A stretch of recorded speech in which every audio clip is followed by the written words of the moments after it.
projects stream at 9 p.m. For those of you who are just tuning in, yeah, I'm gonna jump right into it in a minute, but first I would like to share with you guys the Patreon page. This is the Art Lounge Patreon page. I'm going to start at the very top. It's going to be a quick review. You guys can also check out the collections folder in the Twitch channel. There's a video dedicated specifically for the Patreon page launch and the schedule change. So you guys can watch that. It's about 30 minutes, maybe a little bit less talking about it. I go into detail for each of the tiers to give you guys a better idea of what to expect and what are some requirements. But I will be just going over the tiers briefly so that we could jump into today's stream. I'm bringing up the chat right now. All right, so we got tier 1 official patron, $2 per month. And for that, you guys get access to the Discord server. So basically everybody from all the social media platforms, from all the tiers can come together into this channel and just talk about whatever. Get to know each other, share some ideas, share some interests that you have. You guys can drop images. You could drop, I think, videos. That I'm not 100% sure. But you guys can just interact with each other and create a diverse community together. You will also be part of the patron-only community, and that's for the $2 per month, the first tier. Then we got tier 2 all access patron. For $5 per month, you guys have access to pretty much everything in the Patreon page. So you get early access to finished pages and exclusive content. So stuff that I'm not going to be posting on other social media platforms. It's only going to be on Patreon. You guys will have access to that as well. Then you can have work in progress, behind scenes coming in the future, and access to the Discord server like the previous tier. Oh, I forgot to mention a very important detail in the first tier. You will get your patron name listed in the credits. So I'm going to start doing credits. Once you guys are going to pledge to these tiers, there's going to be credits at the end of the stream. And your name is going to be listed there as a supporter. So yeah, you're going to have that as well for the all access patron. Now we got tier 3, critique submissions tier. So if you'd like to submit your work and have like a live critique on stream, as well as your social media platform advertised, this is the perfect opportunity for that as well. You can submit work that you're currently working on, and I will be critiquing it on stream, giving you pointers where you can improve, showing you ways that you can make the image look better, just some tips and techniques as well. There is no cap at the moment, since this is at the beginning, so it really depends on how many submissions come in. But at the moment, for $15 per month, you have unlimited submissions. So you could work on it and then submit it again the next day for more critique.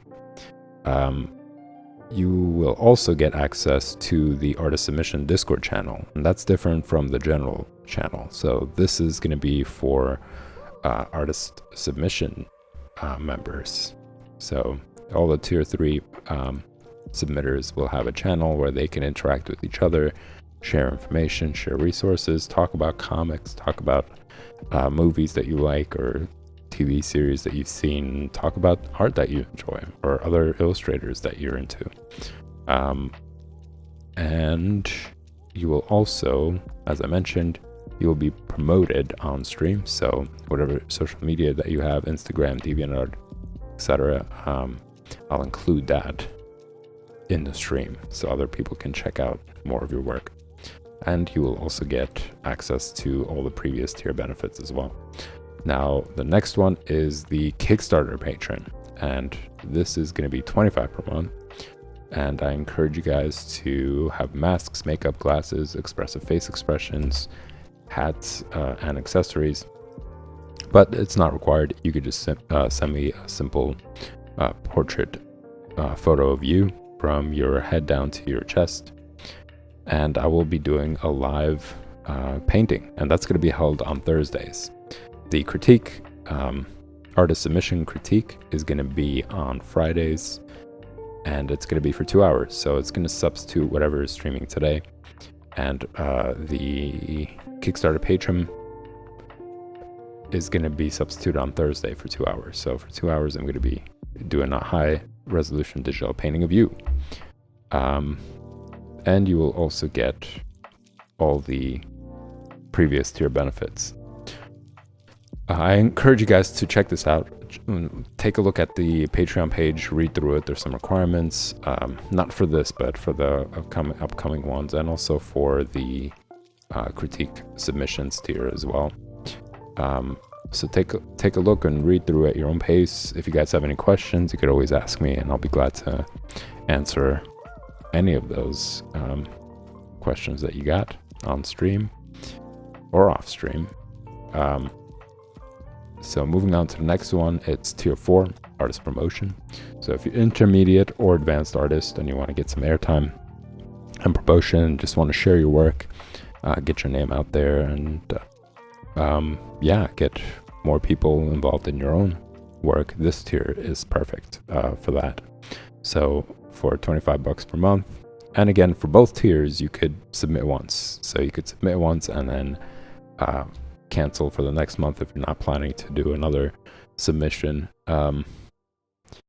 But yeah, for this one, it's $25 per month. It's open to all artists, all forms of art. It's not only just illustration. So if you know somebody who wants to get promotion time, who wants to expose their work, introduce them to the Art Lounge. Show them this Patreon page. And it's open to comedians, dancers, musicians, architects, animators, painters, poets, performance artists, filmmakers, or just artists with interesting content. You know, you could just, there's some requirements here, some important notes for getting selected. So make sure you read through that. And then once we are interacting, once we're talking on Discord, we can go from there. Yeah, for this one, there's pretty extensive info on there, so I highly encourage you guys to read through it before you pledge to this tier. It's required for you to pledge first to tier 1, so that way you don't waste $25 and then find out that the content isn't really suitable for Art Lounge.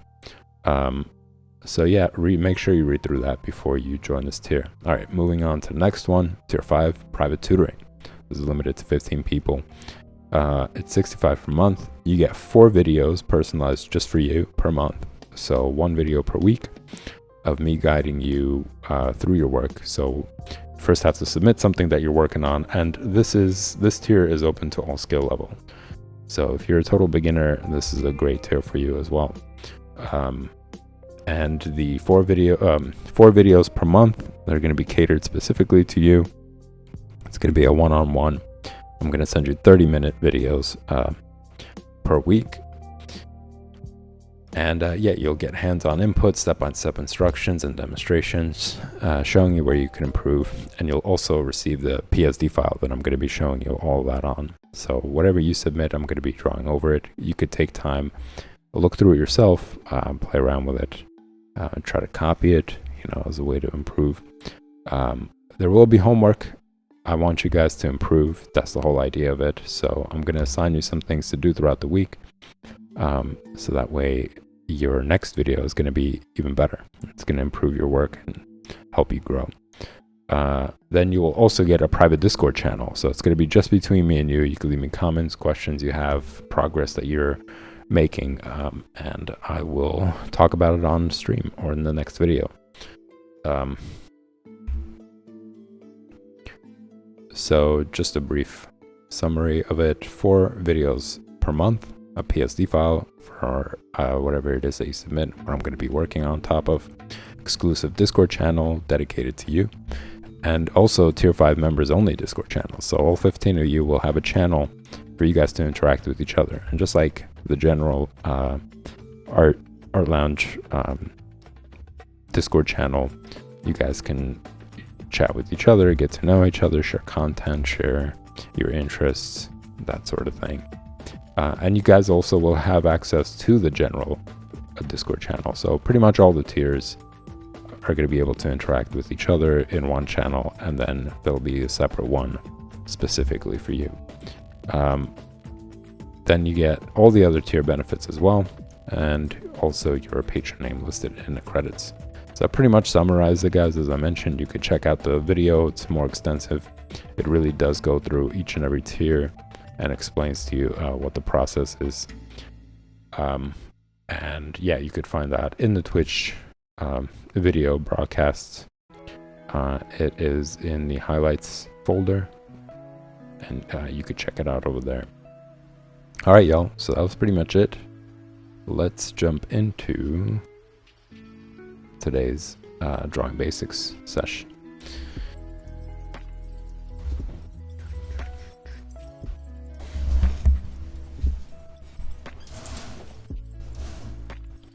So just a brief overview. Yesterday, I was just showing you guys what sort of mistakes are made when it comes to drawing the head in 3/4 view.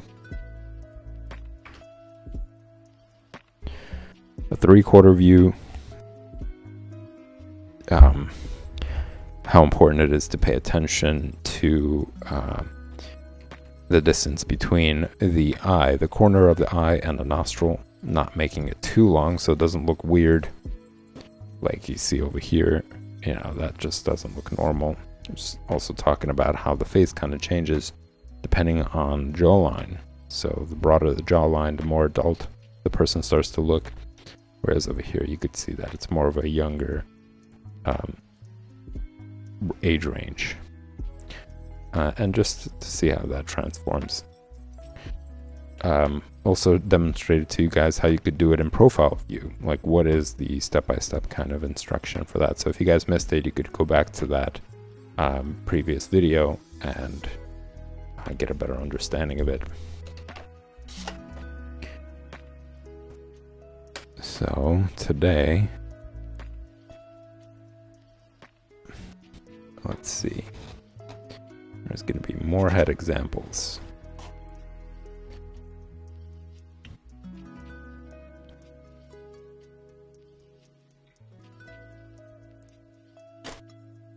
So this is going to be pretty much the last page. I mean, I guess I will be coming back to it for inking, for coloring, because I still have a bunch of panels on here that I drew that I haven't done either in any of those pages. So I'm still going to be coming back to it, but this coming week I'm going to be starting also the new the new sketchbook. So I'm pretty excited about that, actually. It's been a while.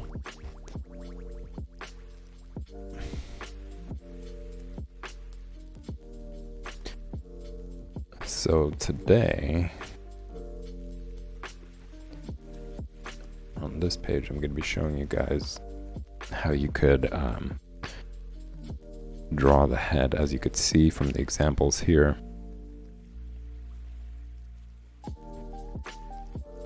With the head raised.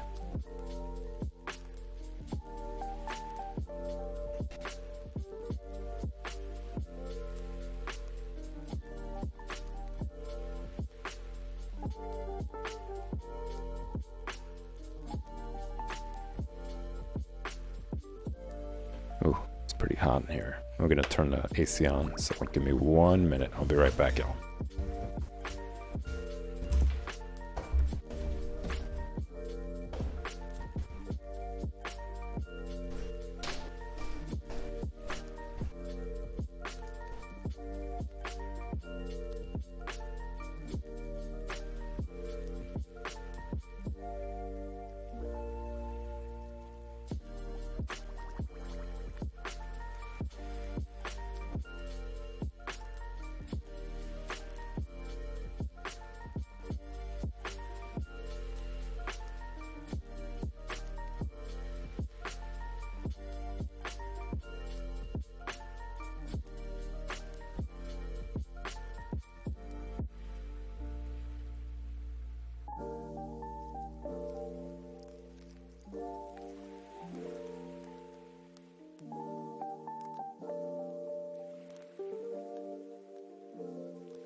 All right. So getting back to it, this is going to be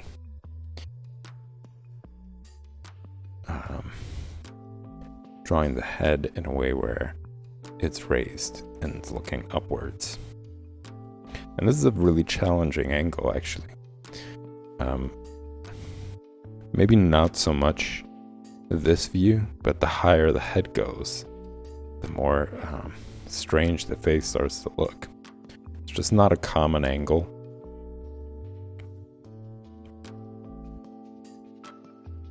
But again, same idea. You want to make sure that you draw these guidelines, especially when you're learning this. Because you are very much prone to drawing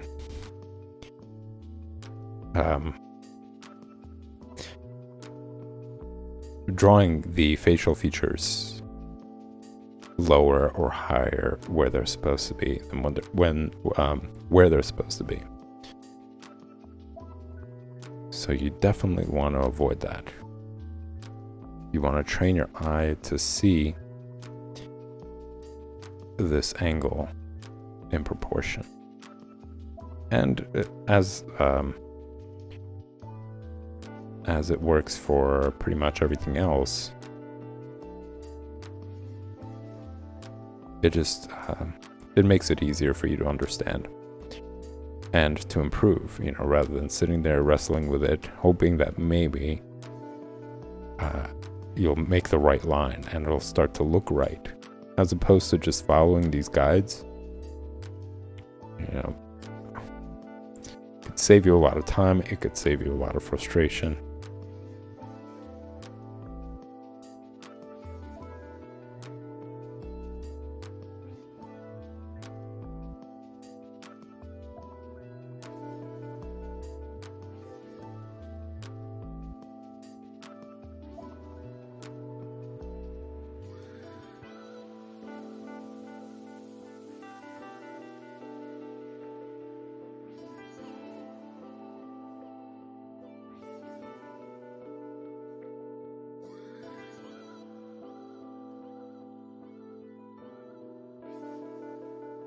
So notice how everything kind of curves as well, curves upwards.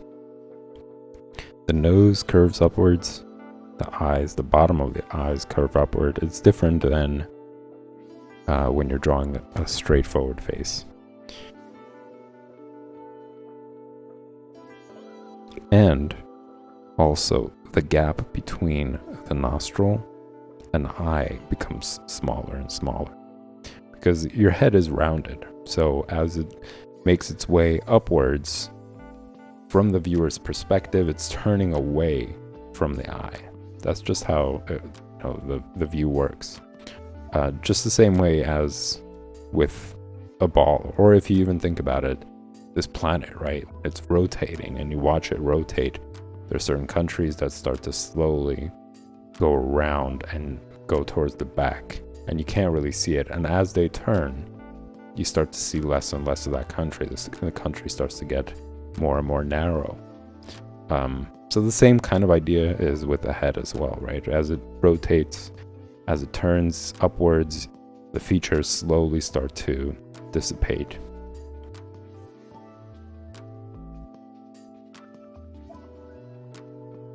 And emphasis on slowly, because sometimes people understand that principle, but the way they draw it in perspective, it looks like it's very quick. The gradual dissipation, it turns out to be incredibly fast, as in like they would cut the head even shorter because they think that, oh, it's supposed to be going back, so you're not supposed to see more of it. But that's really not the case. And it really, you really understand that better from practice. That's not something that you could just understand verbally and never make that mistake.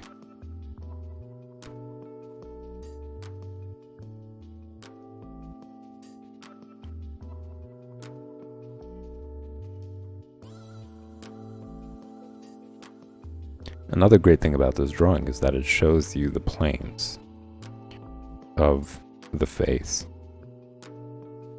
and features on the face. So for example, you see that it's kind of divided into areas where there is a bit of flatness, also curvature, and it really plays an important role when it comes to shading. So you know where to place your shadows and how they kind of form on the face.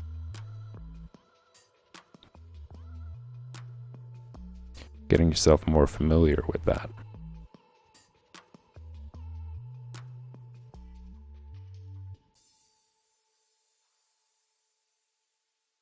And the same thing goes for the distance between the nose and the mouth.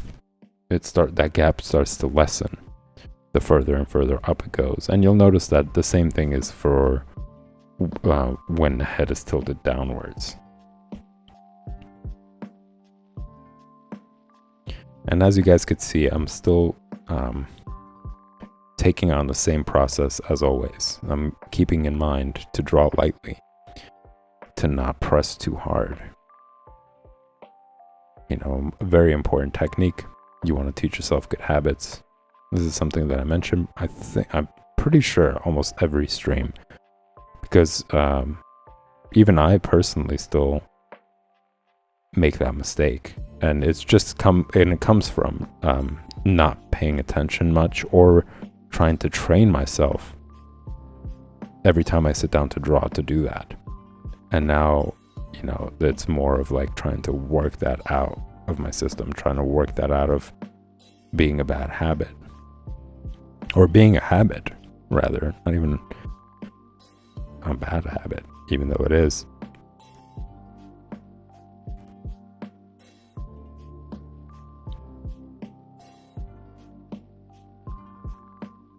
So I'm trying to help you guys save some time of having to battle this in the future.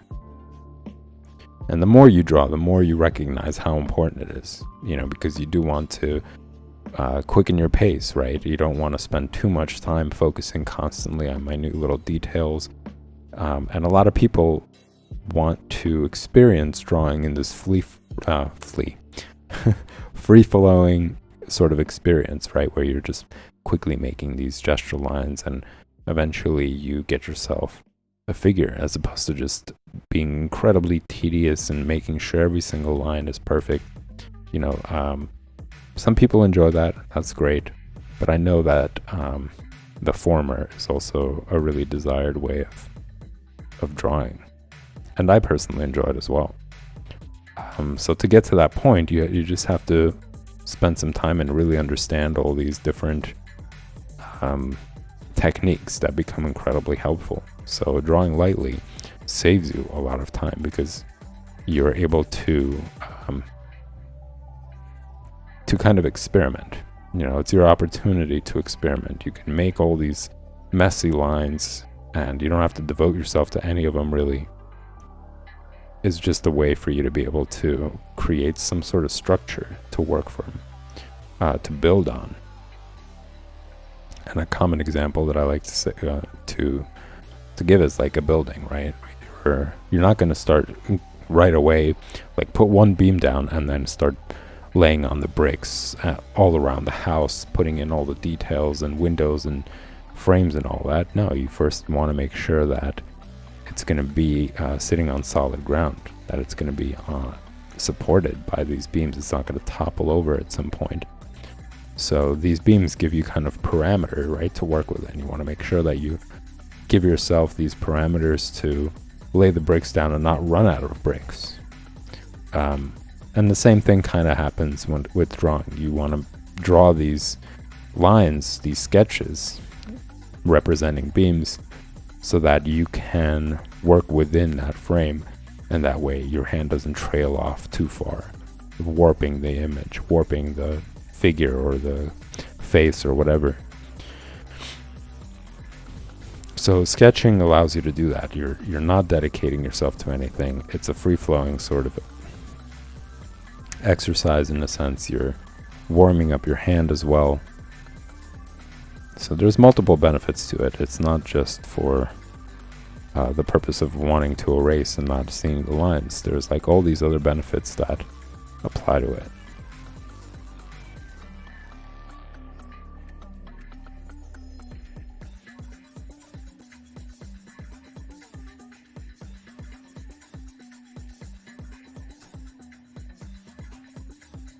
And notice also that I am keeping a distance from the tip of the pencil. I'm not drawing like this. I'm not pressing down incredibly hard on the pencil.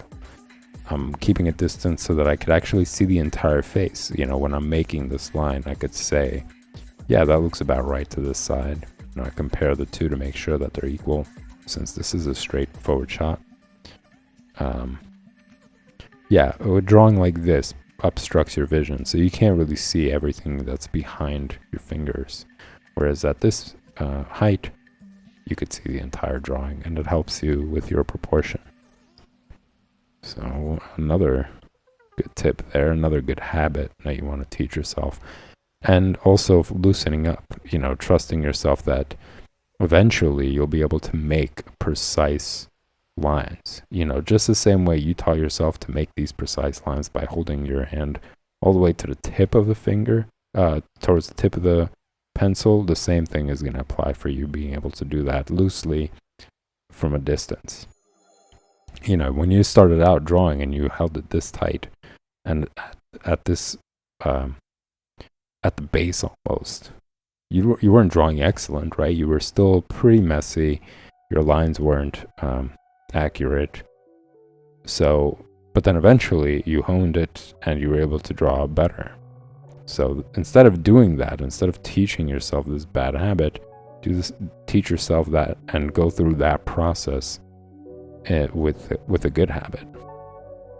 You know, put up with the failures while trying to develop a good habit instead of one that's going to slow you down in the future. And if you end up doing things like, you know, even for yourself, there'll be points where you just want to save yourself time, or you want to jump into something more fun. You know, you want to be able to just quickly sketch out the head so that you can move on to the body and, you know, build out the entire figure. In fact, that's the best way to go about it, is you want to make sure you sketch out pretty much everything first. Give yourself, as I mentioned, give yourself some parameters to work with and make sure that everything fits and is proportionate. For example, the way I'm doing it now, let's say I want to build the rest of the body from this. Well, it's not going to fit on a page, that's for sure. This is a really big head, you know, in comparison to the page. And if you use the head as the unit of measurement, you could see that your legs are going to be way off the page. So that's something you want to avoid. You know, you might want to start out with the head and you're like, oh, this looks great, let me try to build from it. And you've put in so much detail, you pressed hard on the paper, so that drawing is going to be there. And now it's going to be hard to erase.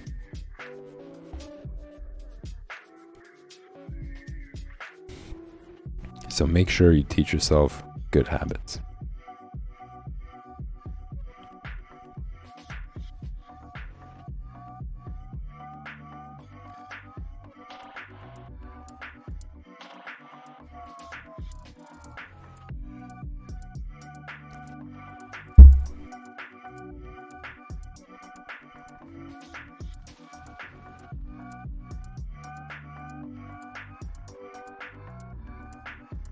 I'm going to try to lower it because I did notice that the paper was a little too high up there. You guys can't see the detail that I'm getting into.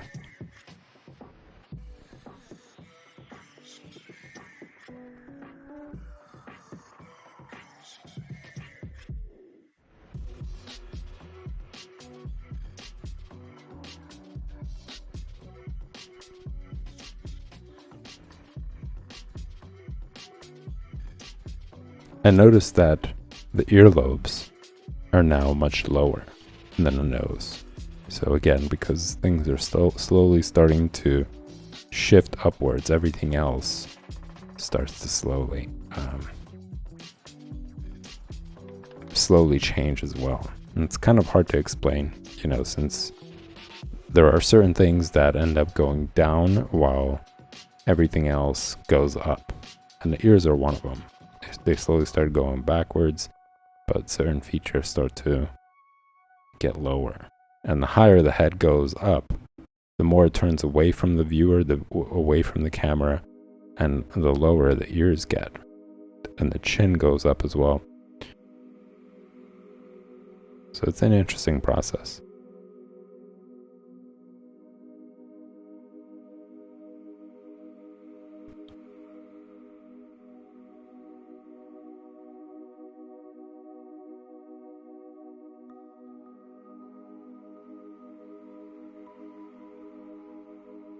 And again, this is something I noted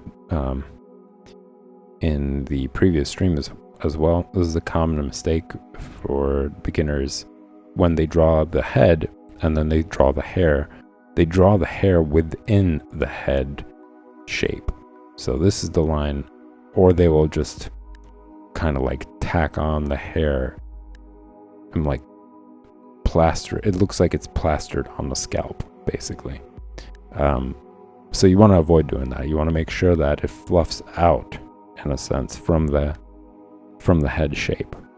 It goes out of there. So when you're drawing the head, it's not the line for the hair to be in place. It's just the head. And it's something important to remember when you're drawing.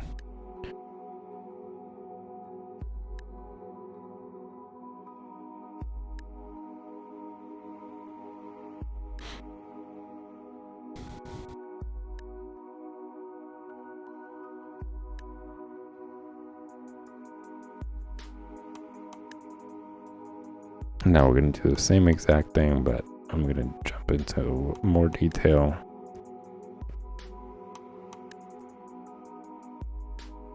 So again, starting out with the circle, making sure it's as perfect as I could possibly make it. Then adding the cup shape, drawing the line down the middle. And this is very important when you're drawing and you're beginning to, you're a beginner, you're someone who's just learning to draw. I highly encourage you to include these guidelines. Don't skip them. Don't try to cheat yourself out of it or say that you're like too good for it. It's a great way to establish better visual understanding of proportion, better visual understanding of face features and their placement, and also making sure that the facial features are in line with each other.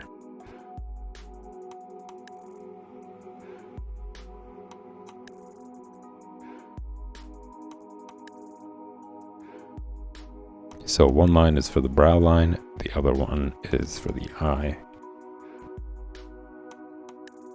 And the brow line is usually a good indication of where the ears would start. So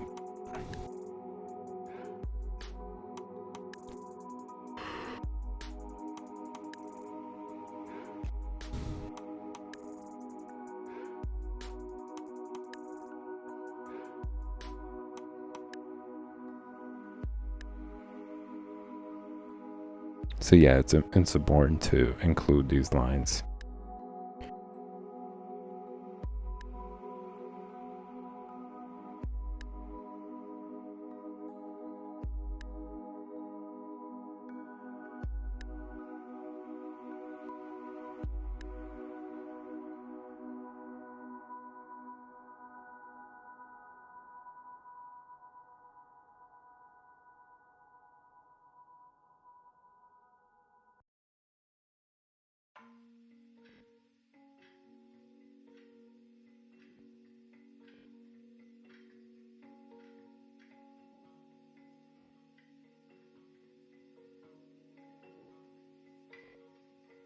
So I'm gonna start it off the same way as I did with the other one, just so you guys can see pretty much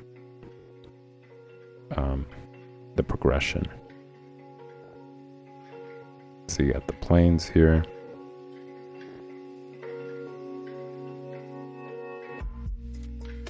Again, it's really important to understand these planes for the sake of knowing how to shade.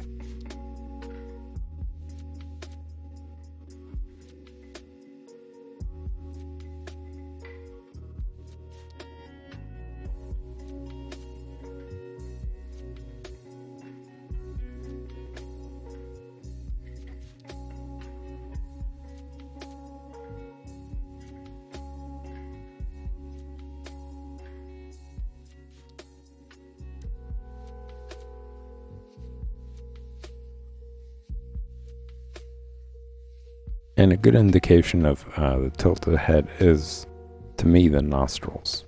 You're never going to see nostrils as clearly as that, unless the head is raised.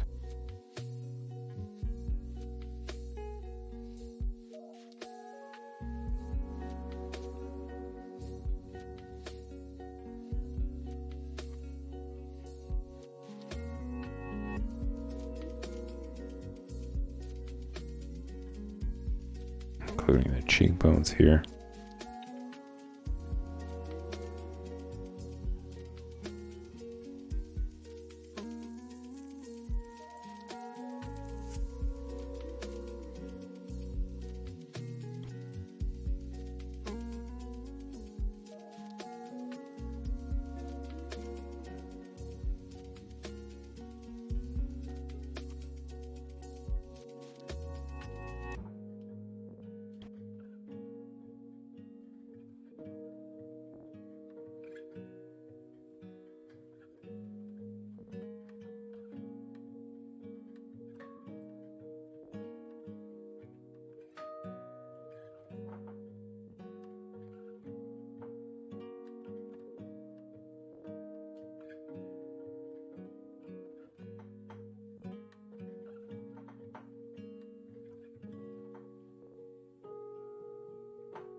And this line right here under the nose shows its connection to the ear. Same thing for the eye line right here. So you'd know that, okay, the ears are supposed to be here. It's not supposed to be lower. It's not supposed to be higher.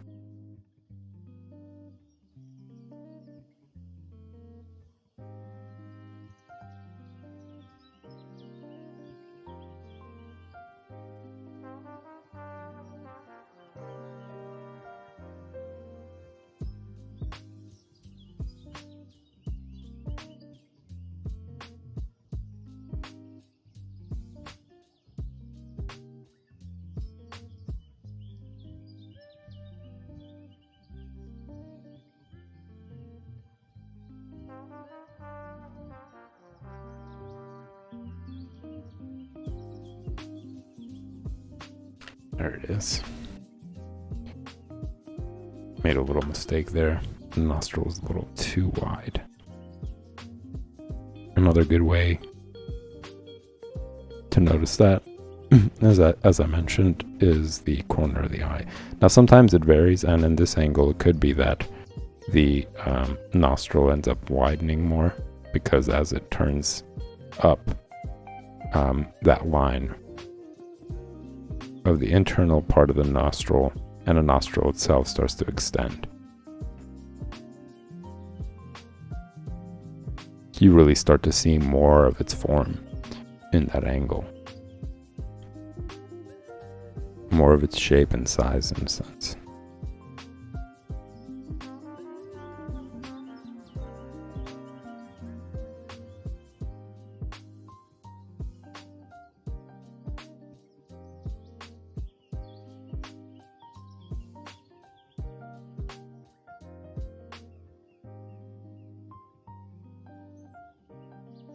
And just like everything else, it's important to practice all this stuff, because you want to give, like if you're working from your imagination. If you're drawing comics, you want to make sure that you tell the story in a very interesting pattern, in a different way. You don't want to have the same exact angles all the time.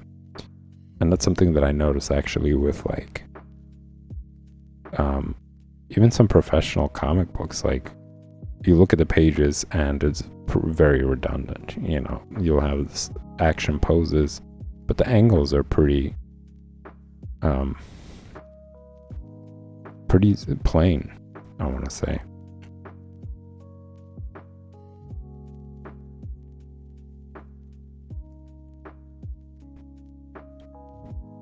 If you guys missed another highlight, another special stream intro, check out the highlight section where I introduce you guys to Eduardo Risso, the artist for 100 Bullets. And Eduardo Risso is excellent at drawing different angles. His camera angles, his panel work is so diverse, and he tells such a great story visually by changing all the perspectives and angles of whatever panel he's working on. And I discussed that in that stream as well, so check that out, take a look through. It's titled 100 Bullets, and you guys will see in the beginning which episode it is, so you can watch the entire episode. But just in that intro, I talk about and I point out all the different unique ways that Eduardo Risso builds his panels and creates angles to tell the story, and how vibrant it makes each page because of that.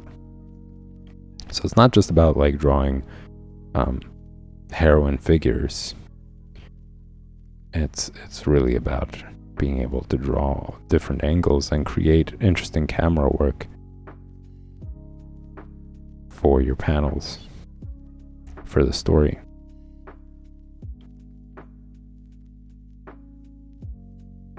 And this is what really makes comics so challenging, is that you have to pretty much incorporate everything into it. You have to incorporate face expressions, you have to incorporate anatomy, camera angles, diverse way of telling a story. Like, there's a lot that goes into it. And for people who don't think it's an art, it shows how blissfully unaware they are about the entire process, what really goes into it, and how time consuming and laborious it is to develop that skill, and to be able to do that from the imagination nonetheless. To reference all these things from your imagination, whether it's animals, whether it's buildings, whether it's camera angles, perspectives, face expressions, poses, you know, so much goes into creating a comic book.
All right, just moving on to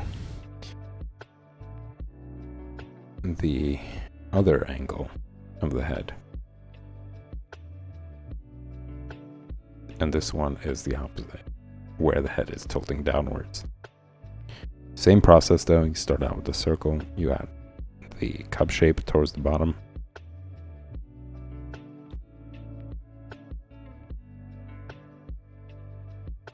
And give yourself guidelines to ensure everything lines up with each other.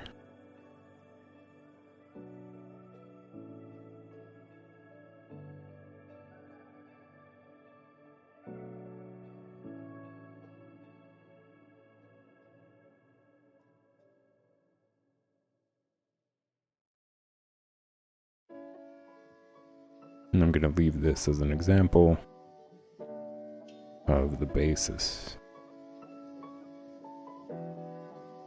You start again, same idea, same process.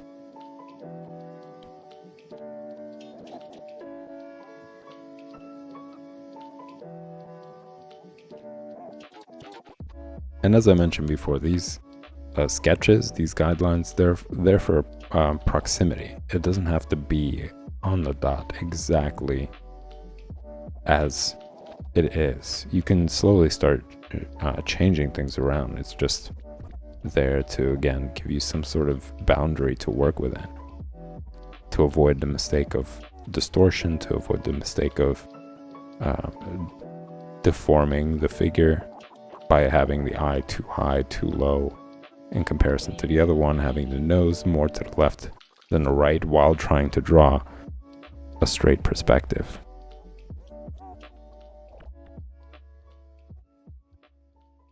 Now in this case, notice how things are curving downwards. So here everything is curving upwards. The eyes, the bottom of the eyes are curving upwards.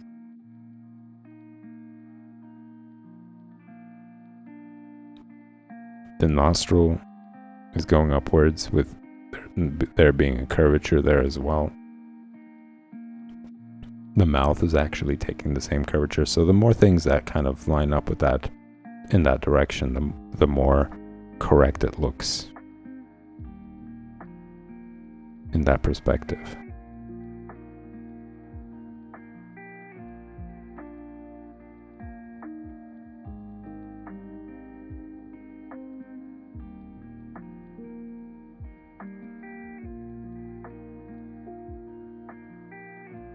So as you guys could see, even though this is very much more of a rounded sort of shape for the chin area, I'm slowly starting to adjust it to have a little bit more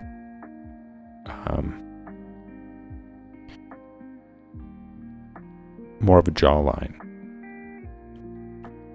rather than this simple line shape here. So just another example of how you don't need to follow it to the T. It's just there to really make sure things line up.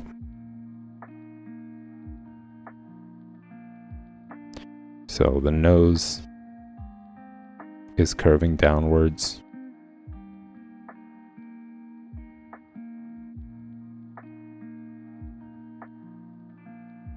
The mouth is curving downwards.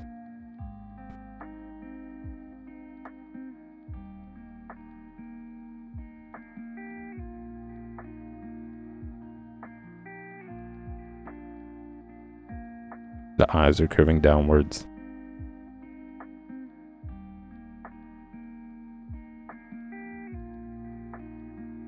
And this is just one example. And one perspective of this position of the head. Because just like when the head is going upwards, things start to slowly dissipate. You know, they start to shrink a little bit, get smaller and smaller the further the head goes upwards. The same thing happens here.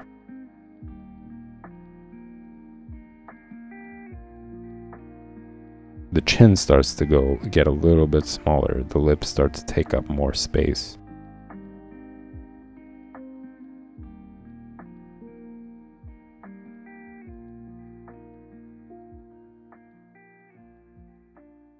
And a lot of this stuff that I'm talking about, I totally know that you guys might not fully remember all this stuff, and that's not really the point. It's just there to kind of help you. Hi, Shexo. I hope I'm pronouncing that right. Thanks for joining.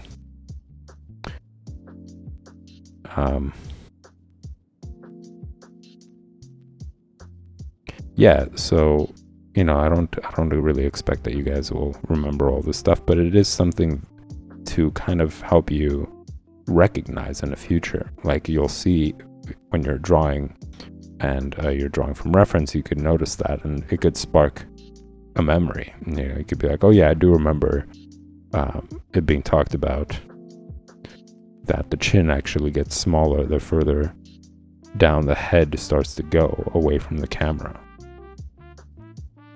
The lips start to take up more of that space. And as I mentioned before, you really start to notice these little details, notice this like transition from practicing, from drawing from real life, drawing from photos and references, and trying to recognize these things.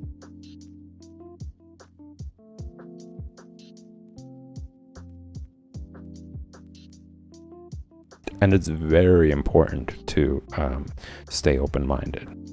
Don't fall in love with your work. Just make sure that you remind yourself you are learning, you're improving. That becomes it becomes easy to do that. That's the beauty of drawing. It's like, it's fun, right? You like the process. You kind of like get enamored by the subject, and that's probably the reason why you're drawing the subject to begin with, right? Is because there's something that really gravitates you towards it. But in order to improve, you have to constantly search for ways to improve, as opposed to say, oh, I'm happy with this is good, and just stop kind of wanting to build on top of it. So if you're always on a search for improvement, you'll notice things to improve on, or you'll notice things that could look better on your drawing.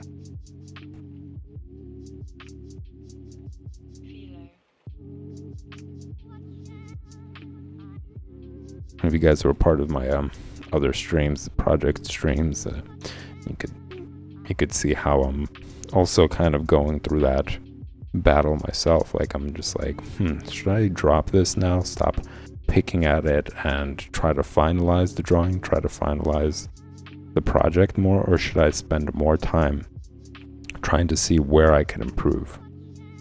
What can I do to make it look even better? So it's an ongoing process. It's something that, it's kind of how it is, that's the whole drawing process. You're just going through the motions of all that. It's a roller coaster ride, really. You're at some point you're frustrated, you don't want to do it. Another point you're doing it and it's great, and you're really enjoying it. One moment you sit down and you quickly are able to nail everything or capture a certain detail or likeness. Next moment you sit down and it's more of a struggle. It's the relationship, it's the nature of the learning process of drawing in general. That has happened to me plenty of times, especially with oil painting, where one day I would sit down and my brush strokes look so right and things are turning out well. The next day I sit down and I look at it and I'm like, oh, there's this that's wrong, there's that's wrong, and I'll sit there correcting all the things that I enjoyed before. Probably because I'm slowly leveling up, right? And I'm slowly starting to improve, so I'm starting to notice more things that aren't accurate, that aren't really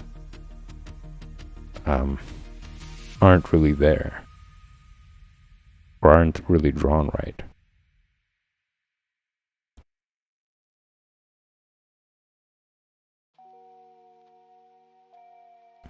Your eye is getting more and more sensitive to information. The longer you spend time with an image, two things happen. First, you get enamored by it, so you kind of stop seeing imperfections. You stop seeing where things are wrong. And then the other thing that happens is like you start to see a lot of things that are wrong. So it's this constant switch that happens to it. So I noticed that when I leave it alone, let's say I'm in that stage of not noticing imperfections or not noticing what's wrong, and then I leave it alone for a day, or I go to sleep, I wake up, and then I look at it, and then I start to see the imperfections on there. I start to see like, oh, I could see the angles a little bit off here. I could improve it here, and here. But during that session, I slowly start to creep into that like things are fine territory. So just as as I was saying before, that's just a learning process. You're putting in a lot of effort one day, and you're getting good results. You're liking it. You kind of become enamored by the process, and then the next day you wake up and you've leveled up. Basically, like you've your vision has improved in a sense, and you could see where things are off. And a common thing that people do actually in the process of drawing to achieve that is flipping the image. So they'll hold, like if you're doing it traditionally, they'll hold like a mirror to the drawing and look at the original, look at the drawing that you have, and that kind of refreshes your vision. It's kind of like going to sleep and waking up and then looking at it again and seeing it with fresh eyes. That's a common saying, is like seeing it with fresh eyes so that you can get perspective. You can see things more clearly. So that trick kind of does it. Also, people flip it if they're doing digitally. They'll flip it horizontally, and you'll start to notice imperfections. You'll start to see, because the image looks a little bit different, you're able to compare again and notice, oh, there's that's off. That the nose looks a little bit crooked. It's kind of leaning more towards the left when it should be centered, so on and so forth. So it's just a little trick, I guess, a little trick that you can do to yourself to kind of shorten that time, having to go to sleep, wake up, and then noticing the mistake. It just kind of allows you to do that in the day, within the session.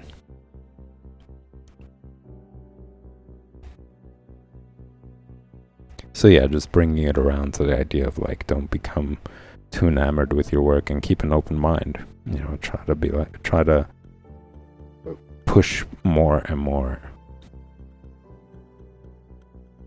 to get yourself to see you in more detail, to recognize even more.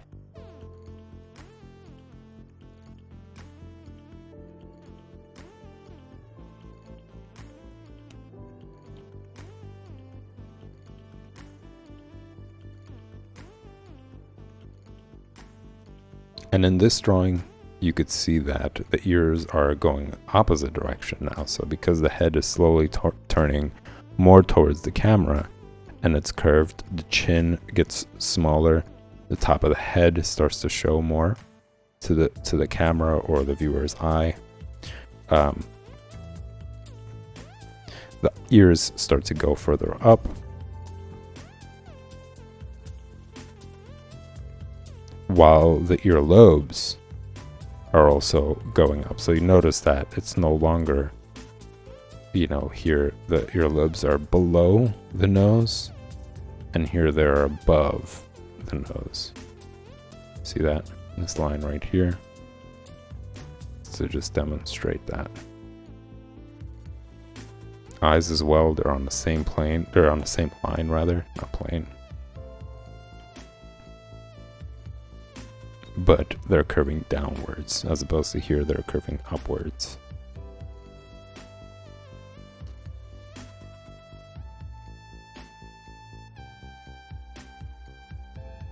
This perspective I always found to be very challenging. I don't draw it enough. There isn't the times that I have drawn it in comics, I've spent a lot of time trying to make sure that it's right. I would use references to make sure that it looks right, because it's just not a common one, and there's something about it that kind of looks wonky. It makes the person look weird. But that could just be an excuse to not practice and get better at drawing it.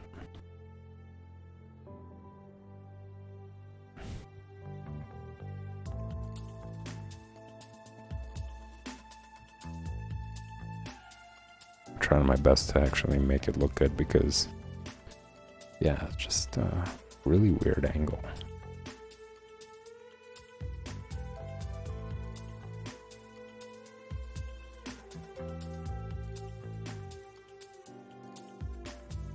And you guys will see me draw other more examples, different head shapes, different face features. This isn't the only book. There's another great book that I have that demonstrates all the different angles and perspectives.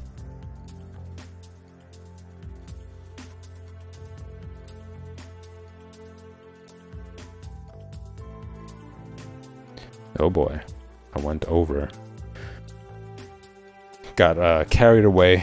Well, ladies and gents, this is it for Drawing Basics. I will be back in 5 minutes. I'm just cutting the stream here for Drawing Basics so that I can continue with the project stream. Today's Friday, so I guess I'm not that upset about going overtime. But yeah, you guys, if you enjoy the content, hit the subscribe button, hit the like button. They both help the stream grow more and reach out to more audience. You know, the more of you viewers are watching it, the more you guys are participating in the Patreon page and the tiers there, the more interesting the streams are going to get. So yeah, those two things will definitely help grow the stream and improve the content as well. You guys will see some interesting work done by others, which I'm looking forward to. I'm looking forward to seeing you guys submitting your work, submitting what you're interested in, what kind of subjects you're interested in, and just seeing all the different styles and takes of art in general. So yeah, thanks again, guys. Thanks for tuning in. I will be back in 5 minutes for the project stream.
Welcome everyone to Art Lounge.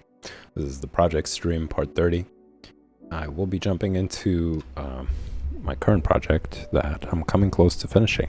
I'm pretty excited to show you guys. I did some more work on it, but first I wanted to go over the Patreon page.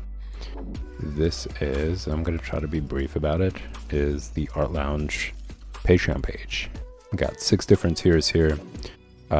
Some are pretty exciting. I think it'll be interesting and great opportunity for viewers to get to partake in the Art Lounge stream.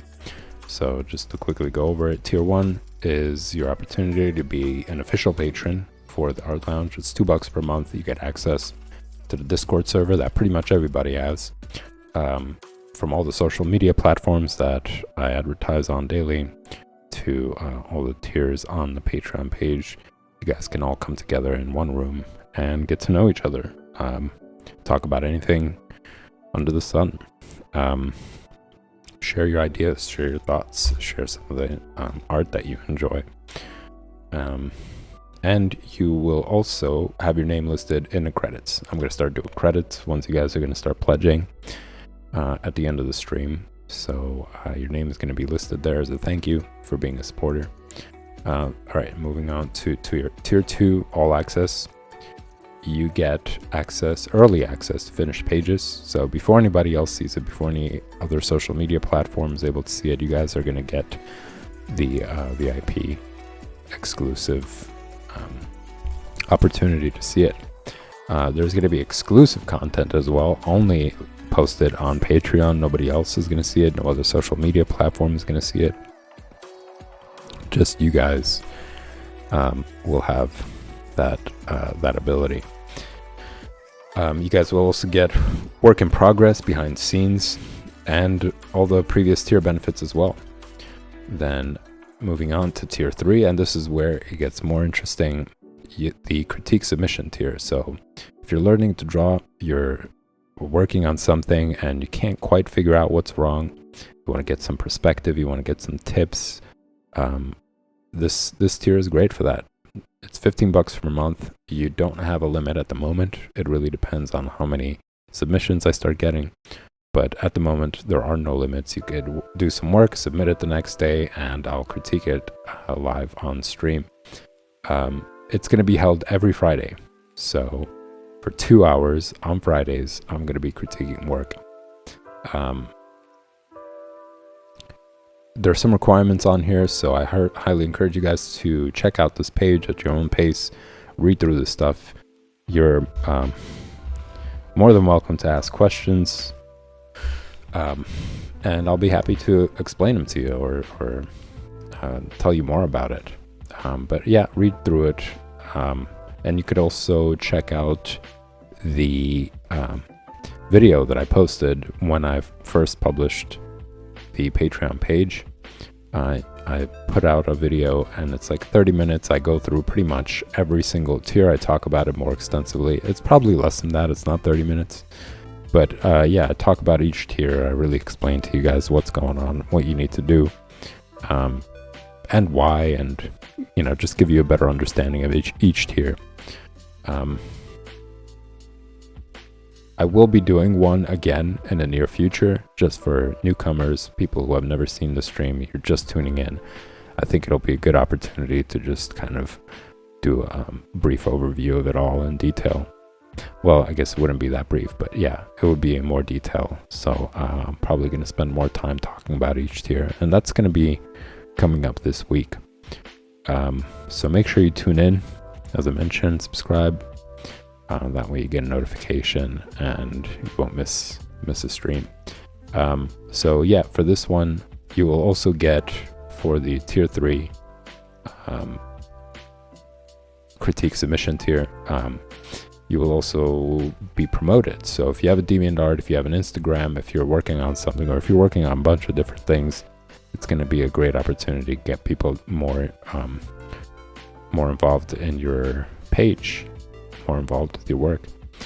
I'm going to be including that link or your name while I'm critiquing your work, so people are going to be able to check that out. And then you get all the previous tier benefits as well. All right, moving on, we got the Kickstarter patron for $25 per month. You could also do one submission, and this applies to the previous tier as well. You could do one submission and make sure you cancel before the next month. But for the previous tier, for this tier, you could keep submitting every month new content. That's basically the idea of it. As you're working, as you're creating new stuff and you want more critique, you're able to do that. But yeah, for this one, the Kickstarter patron, it's $25 per month, and I will draw a high digital resolution image of you. It's going to be on Fridays. Oh no, that's the critique. Thursdays. It's going to be on Thursdays, and I'm going to be doing 2 hours. So instead of what's going on today and what I was streaming yesterday, it's going to be 2 hours of Kickstarter patron painting. So yeah, it's going to be a good opportunity for you guys to have something to post as your social media avatar. I do encourage you guys to have masks, makeup, glasses, expressive face expressions, come up with your own sort of get up, some interesting designs. I think it'll make your portrait look fun, and the stream is going to be fun. People will get to see some cool progress, cool images. But it's not required. You could just, if you just want to send me a simple photo of you from your head down to your chest for me to paint, that's cool too. That works as well. So for this tier, you get high resolution digital painting of you that I'm going to send you, and you could do whatever you'd like with it. You get all the previous benefit tiers as well, including your name listed in the credits. And I'm debating on whether actually making it even more special for those who pledge to that tier, to kind of distinguish and show everybody that this is the patron that's going to be painted or has been painted. So then we got tier 4, artist promotion, and this tier is mainly for intermediate or advanced artists. There's a lot of info on here, but this tier is a great opportunity for those of you who are intermediate or advanced. You're looking to promote your work, you're looking to get more people involved in your page. It's open to all sorts of art, so really it's just you having to submit it. You need to submit a 5-minute video showing your work, and I talk about that further down and give you guys tips and ideas on how you could do that, what you could include. It's really a great way for you to be able to structure the video or how the work is presented at your own pace. As long as it's within 5 minutes, you can organize it in any way that you like, and I think that makes it more interesting. I encourage you guys also to submit music videos. If you're a band, you want to get promotion time. I do regularly post to all social media platforms that you could see listed in the Twitch channel. So you guys are going to have exposure to those social media platforms. And it's always great to have somebody promote you instead of you promoting yourself. It skyrockets, I believe, your viewing and your followers, that sort of thing. So it's a good chance for that. I think it'll make the stream more interesting. It'll get you guys all connected, and it'll create an interesting community of artists and a place for all of us to get together and create interesting content. That's really what I'm looking forward to about it. It's not as much about the per month thing. This is just something there to kind of make it more serious. It's not open to pretty much everybody. I would like to make it this tier to be more focused on serious art and those who really want to push their artistic expression, artistic view to the next level. All right, so yeah, make sure you read through it. There are definitely very important bits of detail and information that you should know before you even consider this tier. All right, and then moving on to the last one. This is tier 5, private tutoring. This one is open to everybody. So if you're a beginner especially, this is a great opportunity for you to have a one-on-one session with me. I'm going to be sending you guys 4 videos per month. And they're going to be 30 minutes. They're going to be curtailed specifically for you. So yeah, you'll have one-on-one session with me. I'm going to be sending you videos with hands-on input, step-by-step instruction, and demonstrations showing you where you can improve, giving you some tips and tricks, and a PSD file that I'll be working on so you could explore at your own pace. There will be homework. I'm going to be assigning you guys some ways to excel for you to improve. You know, one video per week isn't enough. I'd like to give you guys some things to do throughout the week, so you could see more drastic improvement. And you will also get a private Discord channel dedicated just for you. So every tier 5 patron is going to have their own channel with me. It's going to be a private one just between us, and there you can leave me comments, you can leave me questions. Nobody else is going to be able to see it. And you can leave me progress. So I'm going to be I'm going to be making a video based off of those things as well, or I'll write you back if it's something that's more immediate, I guess. So yeah, you get 4 personalized videos per month, the PSD file, exclusive Discord channel, as I mentioned, and you guys will also have a tier 5 members only Discord channel. So all 15 of you can get together, interact with each other, talk about pretty much anything, you know, talk about your progress, talk about where you need to improve, and so on and so forth, or pretty much anything under the sun. It's really meant there for you guys to connect with each other as artists, to connect with each other as patrons, and to build an interesting community. You'll also have access to the general Discord channel, as I mentioned earlier. It's the channel where pretty much all people from all the different social media platforms can come together into one room. All the members of the different tiers can come together into that room as well, and all of you guys can interact with one another. And your name is going to be listed in the credits as well. So that pretty much sums it up, guys. As I mentioned, read through it yourselves at your own pace. Ask any questions you got, and I'd be happy to answer them. All right, so with that said, let me show you guys the work that I've done.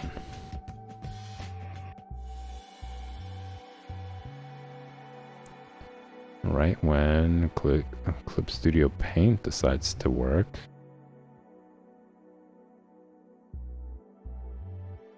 you know what? I'm just gonna re-add it.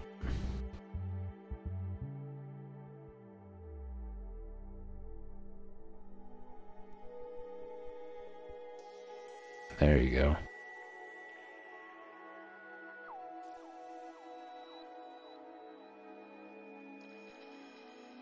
It's giving me too much problems there. So yeah, I did more work last night. I wanted to bring it out more.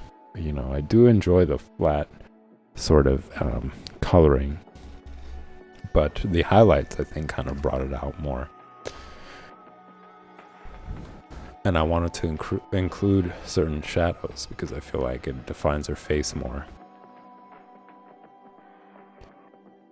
But I also noticed that something is up with her eye. And I don't know if it's the shape that's not quite circular, but this eye right here is kind of bugging me. So I'm going to try to work on that a little bit.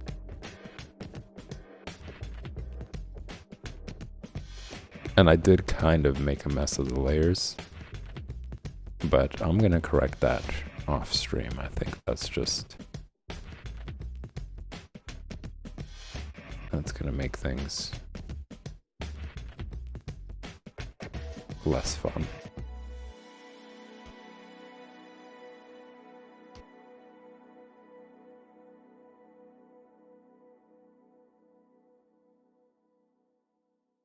Yeah, see, that really changed it.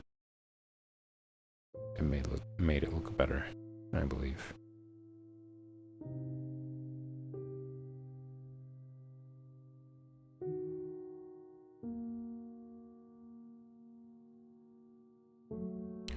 And also, I don't think that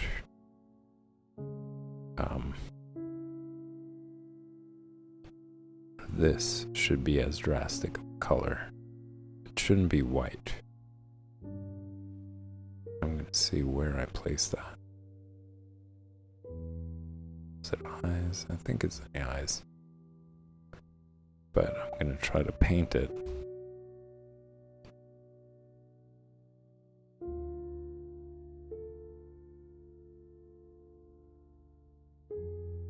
Because I don't think it should be as stark of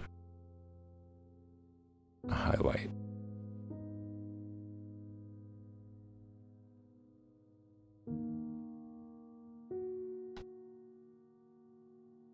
Same thing for this one right here.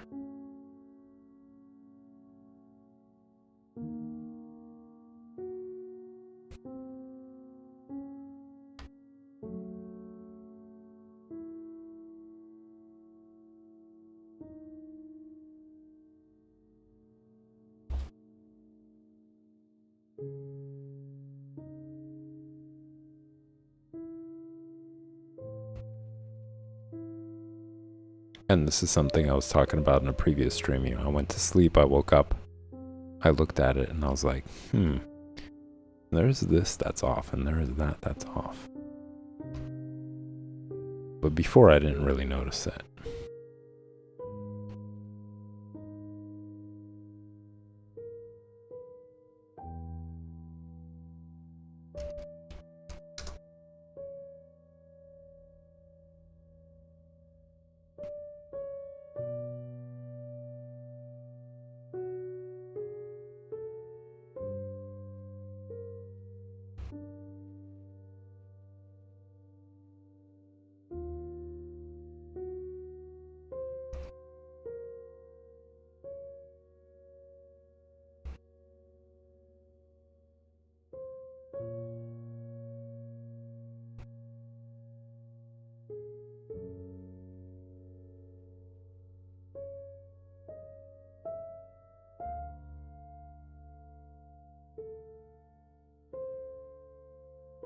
I want to say it has something to do with this right here.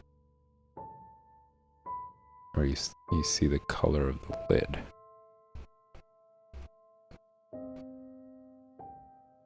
Nah, that's not gonna do it.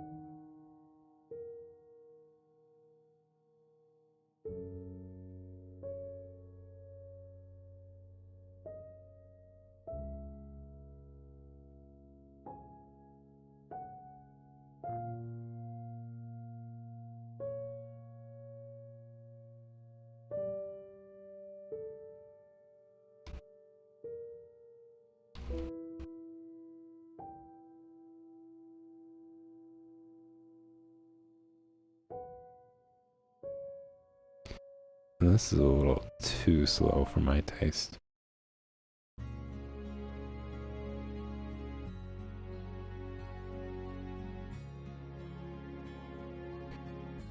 Skip that one too.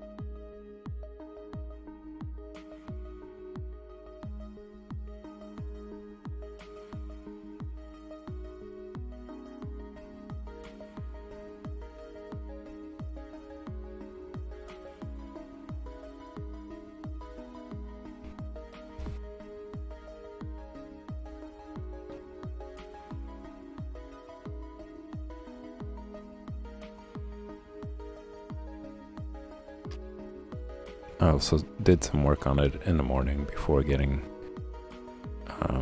caught up in my other project.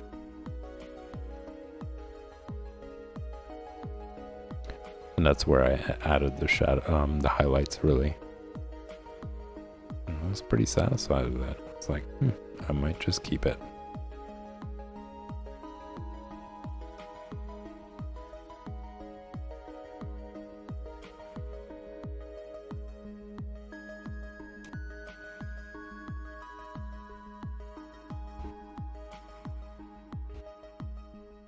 if I don't finish it over the weekend, I'm still gonna like take a couple of more days to add some things, because I do want to add a background pattern, and I already have an idea of what it's gonna be. So as much as I'd like to have it finished sooner than later,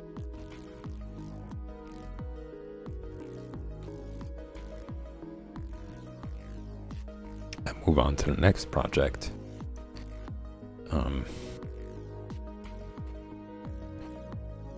I still want to complete it and make it look cool.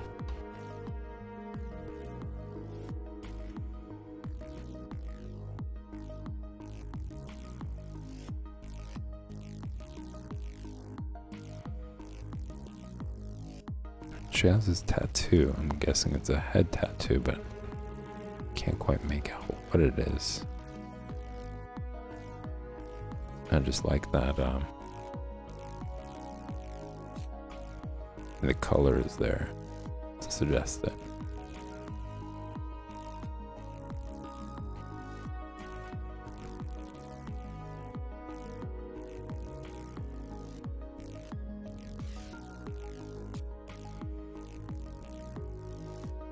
Probably not a head tattoo.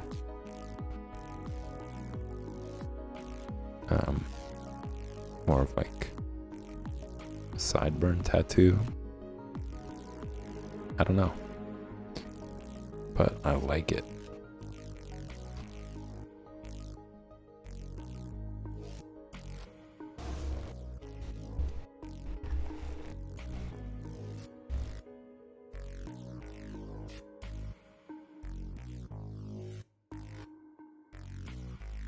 I quickly ended up, I also changed some things for the tattoo itself. You know, there's a little bit of, I guess what happens over time is the tattoo starts to bleed a little bit, but it gives this cool kind of tint to the design, and I wanted to include that as well.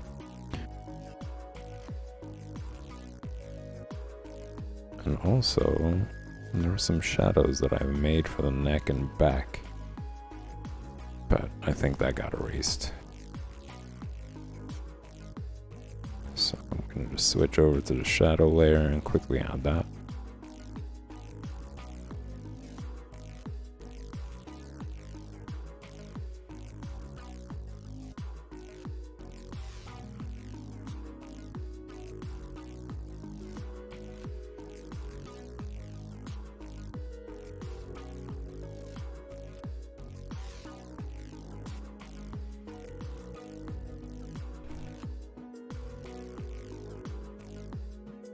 Just see the contrast. Maybe I deleted it for a reason. Forget.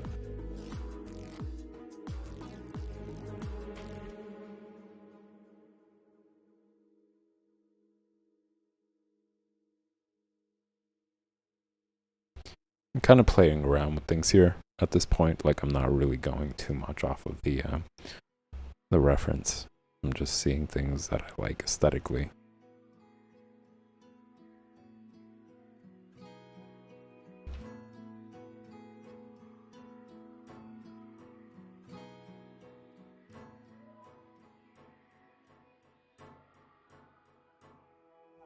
And I'm also debating on whether I should just erase this bottom lip shadow and just make it a shadow like this that you guys are seeing me do right now.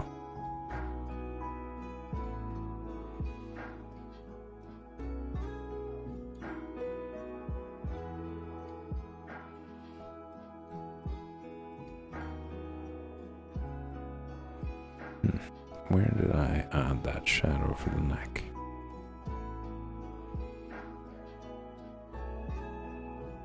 Jewelry. Okay.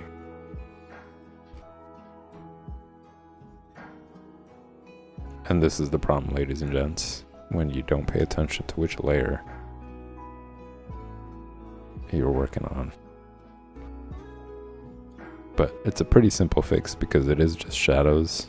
So as long as I don't include jewelry in my selection,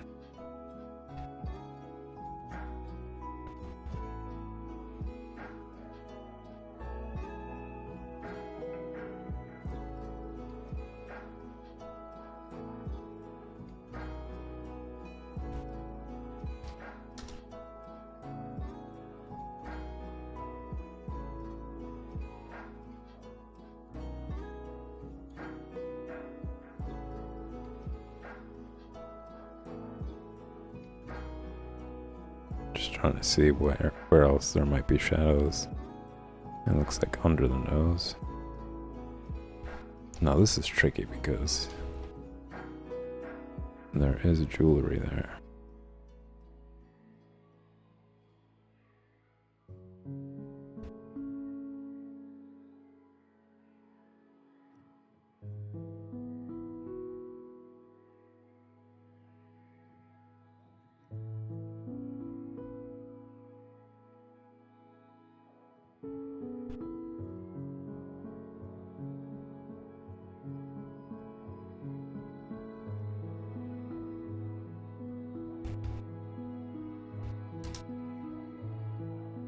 Okay, well now it looks right.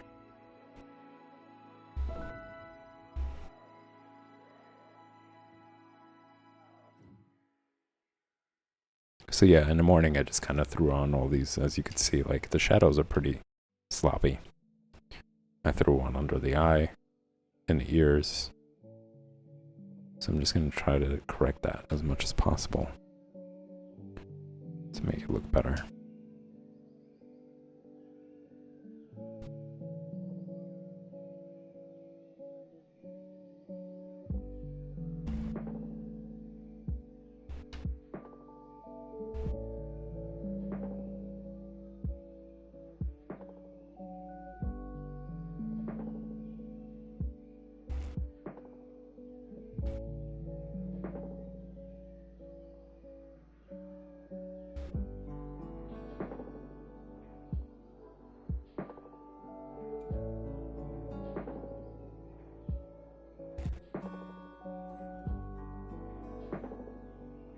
Maybe add a little pizzazz to it.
Trying to prevent it from looking like sunburns or a rash.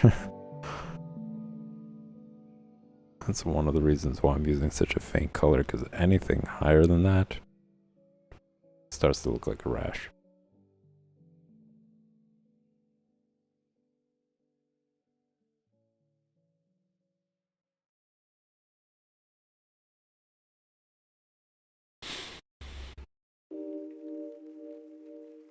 Kind of hesitant about adding it.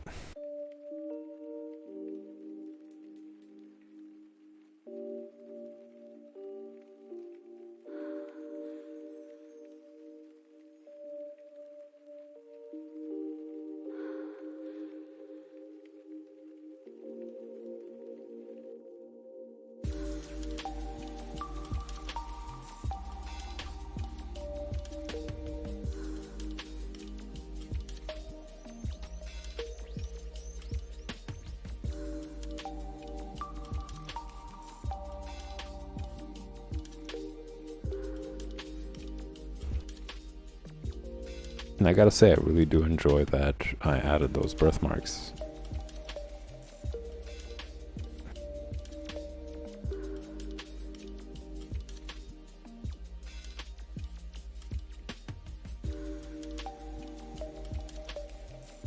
And they're like borderline freckles.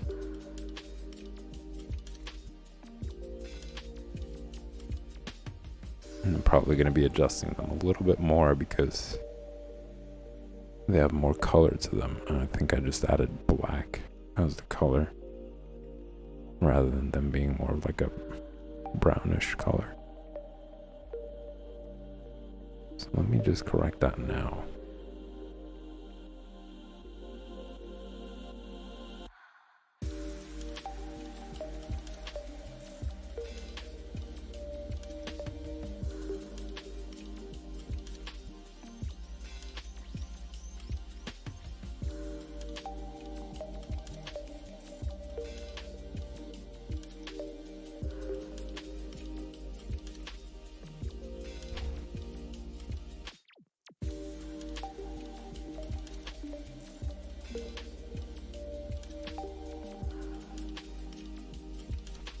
Maybe even lighter.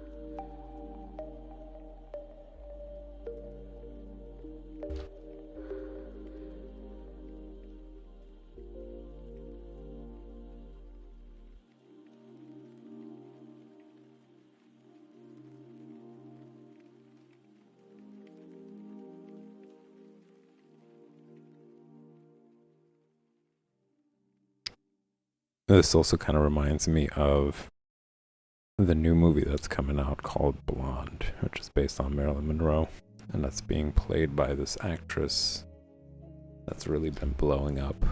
I forget her name, but if you guys look up that movie Blonde, yeah, this kind of reminds me a little bit of it.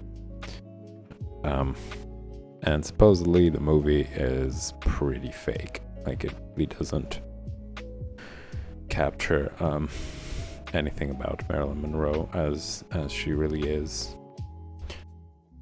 I think it's just an excuse to like see that actress nude or in some sexual context, because supposedly there's supposed to be that as well.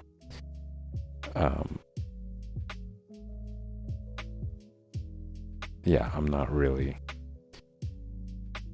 a big fan of that. I think that she was an interesting person, I think, and there was a lot more to her, especially because she was an actress during the 50s. And that time period, it was even more misogynistic than it is now, and it was more patriarchal than it is now. And women were portrayed a certain way, or they were forced to be portrayed a certain way, and Marilyn Monroe is like a perfect example of that. Because she was like really beautiful, she was always displayed as like this ditzy bombshell, right? This like sex icon, and part of the reasons why I think she had a lot of oh no, did I make a lot of changes here? No, I think it's just the birthmarks. Okay, I'm gonna switch the layer.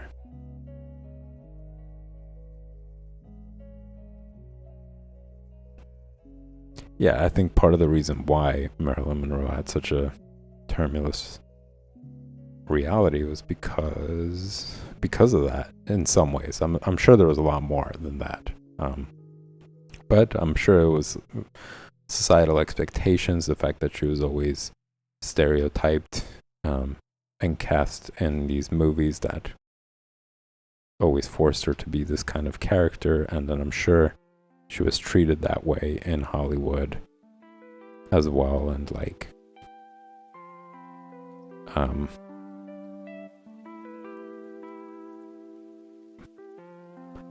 but yeah, she was I think, more of an introspective person, a very, I think, sensitive person as well. And she just wasn't displayed that way. And I think a lot of actors kind of had that problem. And I think at that time too, you know, in the 50s, I think it was still in a period of just, I guess, standards becoming lower, or people being more frustrated by the restrictions of their reality, and people were like challenging the boundaries of film and what can be exposed, rather, you know, what can be exposed to the public. So at that time it was a big thing, and I don't think it's as big of a it was much more of a big deal back then. You know, there was no social media. People were pretty much all about movies and pretty much all about TV. There was no Netflix, so when you saw something, you only saw it when it broadcasted. There wasn't a way for you to record it and watch it later. So people were very much enamored by movie stars, movies, shows, and that sort of thing, because it was pretty new, you know, considering that TVs weren't around for that long from that period. In the 50s, like, TVs were pretty small still, color wasn't as great, and all this stuff was gradually better. So during her time period, where I was getting at, it was pretty new, the level of exposure people had as stars, you know. So being overwhelmed, I'm sure, being exposed to all sorts of type of people who were strange and I'm sure aggressive and threatening in a lot of ways. And, you know, for us, it's for our generation, for, you know, the current generation, with social media and having exposure to it, and people pretty much making themselves their own celebrities or whatever else, and just kind of already knowing what's going on because of these experiences, it's not as much of a bigger deal.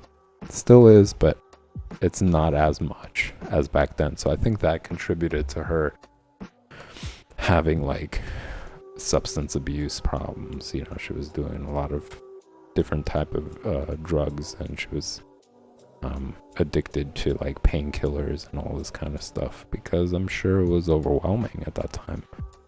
It was a lot. And also having to deal with, I'm sure, her family issues and all that other thing contributed to it. But yeah, I don't think, what I'm saying is, I don't think she's as people know her to be, which is like a ditzy, like sexual woman who is devious and free loving, or whatever other thing people want to attribute to it. I think it's just for the sake of TV and how producers wanted her to be, and, you know, having to get paid for that whole thing.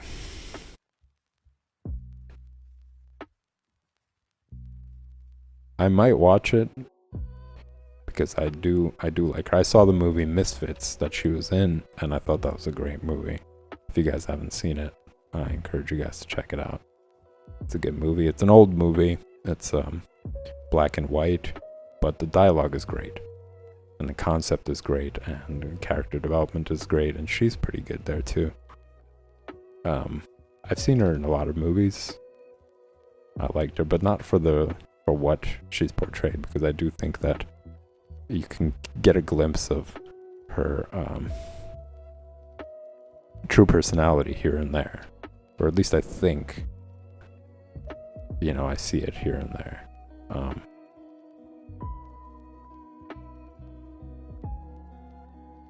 And I did a digital painting of her a long time ago. That was when I'm gonna try to see if I could find it actually.